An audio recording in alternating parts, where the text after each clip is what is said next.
So I'm going to give you an overview of where iResearch is heading, what we do, and then try to tie it in with Indo-US Vision Research Collaboration. That's the goal, and that's what Radhika ji had asked me to do. And we'll take advantage of you being a small team. Please feel free to stop me anytime, and I won't mind, and I would love to answer and customize my presentation to help you. So expanding global health, and the picture you see here is a gentleman named, too long ago, he made a commitment, and actually, he reaffirmed his commitment to expanding global health research for obvious benefits to the American researchers as well as to the rest of the world. And these are the areas that NIH actually makes investment or looks for collaboration. So obviously the non-communicable diseases, cancer, diabetes, climate change, and you see eye diseases and vision health and blindness also in here. So it's not only that infectious diseases that really dominate on the U.S. India research collaboration, but eye health has been and will be a good part of our collaboration. So the reality is that global science is interconnected. If you don't buy this argument, then obviously you and I need to talk after this session. And National Eye Institute is very actively involved in global research. The very simple fact that I'm here and I woke up this morning to be with you, so that we have made commitment to working at the global level. And we're supporting unique research opportunities, and we'll talk a little bit more about it.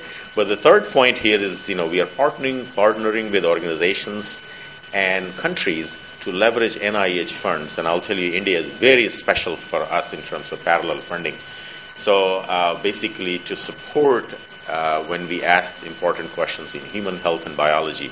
So parallel funding is really very, very important, but it really drives science in a collaborative way. We are partnering with many people, country, and new initiative. And training is a very important part of our, because we truly believe in capacity building and building the next generation of scientists and next generation of scientific researchers. Okay, so in terms of some of the examples, if you look at we currently have about 60 grants or so with at least one foreign component in 20 countries, 15, 20 countries. So about 15 right now, and they range from Argentina down to UK, and in pretty much all areas of vision research, from glaucoma to cataract to genetic risk, and there happens to be a project here, Project Prakash, that is being funded and run and collaborated right here in New Delhi at Shroff Hospital. So it has nothing to do with my last name. This project started way before I came to NEI. And the credit goes to a gentleman named Professor Pawan Sinha at MIT, who is collaborating with Dr. Umang Mathur at Shroff Hospital. And obviously the name Prakash, it stands here as a light. So I get benefit from it, maybe because of this. NEI hired me to head this program. So look at this one. We have, since I joined NEI, there's been a kind of renewed interest in collaboration.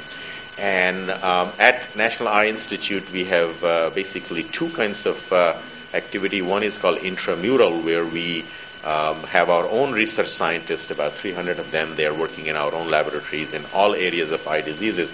And they collaborate, they work with, and they have their own protocols. And many of the international organizations have come to work with us, and I was involved in the very early stages of signing a deal with Moorfield Eye Hospital in UK, National Health Service.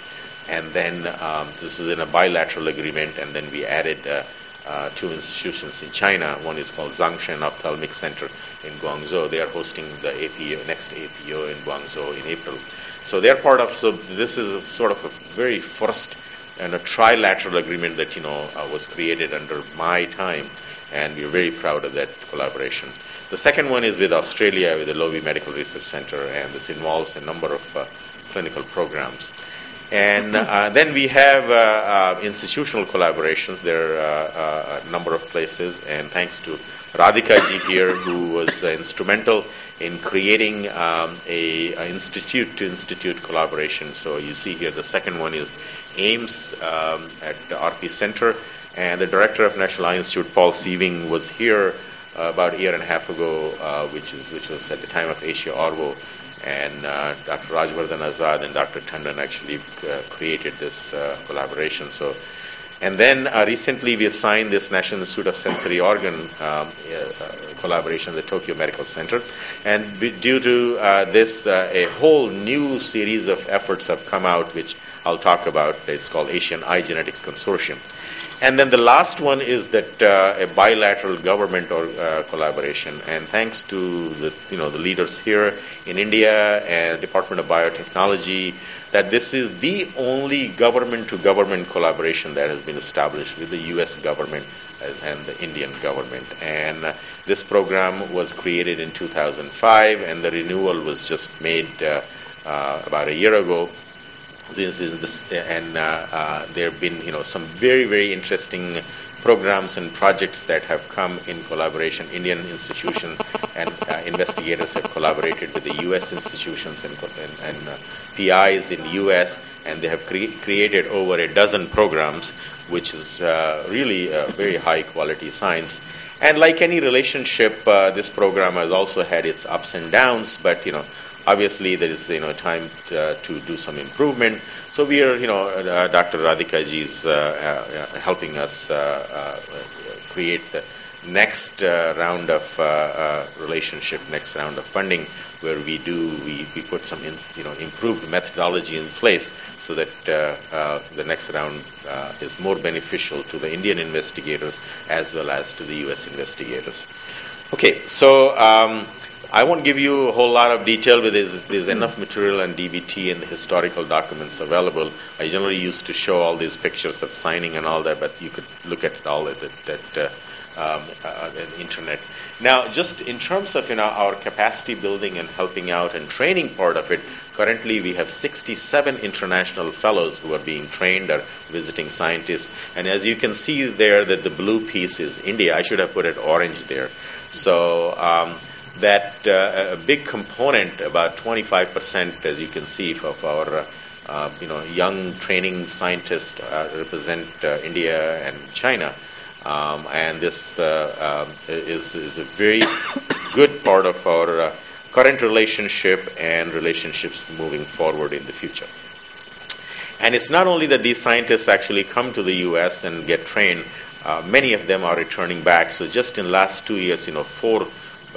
Brilliantly, and nicely trained scientists have come back to India, and they are creating the next level of vision research. So, which is really, really good. As you can see, China there, a lot of scientists are actually returning back to China because, government of China obviously is giving them a lot of incentives to move forward. But India is really not far behind. 4 of the trained scientists out of 15 that are being trained now, but this hopefully will create a lot more incentives here, so there will be a better capacity building in India. So it's all part of the Indo-US collaboration. In terms of budget, if you look at this number, so I was telling you about the intramural, that is our own research and our own scientists, about 300 people actually working in our own laboratory. So we spend about $75 million in there, about 10-11% of our current budget. But look at the blue piece of it. This is close to about $580 million, and that's 85% of our budget. That is given out as a grant. And the best news is that, people, on the contrary, what people may think, that this is not just for Americans. We really do not differentiate. You can put a grant proposal sitting here in Vijayawada and other places in Chhattisgarh, and you can get a grant. Really, we don't differentiate. You just have. It takes a lot to actually prepare an NIH grant, and but everybody is eligible around the world. You can put your own if you have unique idea, unique capacity, unique patient population. anything that will help us improve the science of vision research is very, very welcome. It's a highly competitive process, and it helps us further the science. We really don't care whether the science is being done, the high quality science, whether it is being done in Chhattisgarh or in California. It's the same to us. All right. So this is the this year estimated funding distribution, and in terms of those $580 million extramural funding, each piece, that $580 million is divided into. And if you look at the RPG piece, that's the blue piece here, the research program grants, there's about $440 million just for lab research goes to the PIs. And these PIs are in various countries, not just, in the U.S. And rest of those small pieces we invest in core centers, creating research infrastructure facility, clinical trials, training, career grants, and things like that. So there's a huge opportunity, and obviously, this much money, this moves the vision research where the future would be. So I was telling you about the new initiative that started out at the World Ophthalmology Congress. It's called Asian Eye Genetics Consortium, but the reality is that, the birthplace of Asian Eye Genetics Consortium is right here in India. About 2 years ago in Hyderabad at APO, a number of Indian eye geneticists got together with me, and we started talking about this idea. So the ideas can come from anywhere. This idea was generated right here in this land, where the land of all wonderful things, and this was created to work on establish and interested partners. So we have built this infrastructure now. We've just started it here. There was day before yesterday, there was a meeting right in this room, I believe, right? Yeah. Where we had AEGC consortium meeting, and this is going to create a whole lot of opportunity for people who want to do eye genetics work.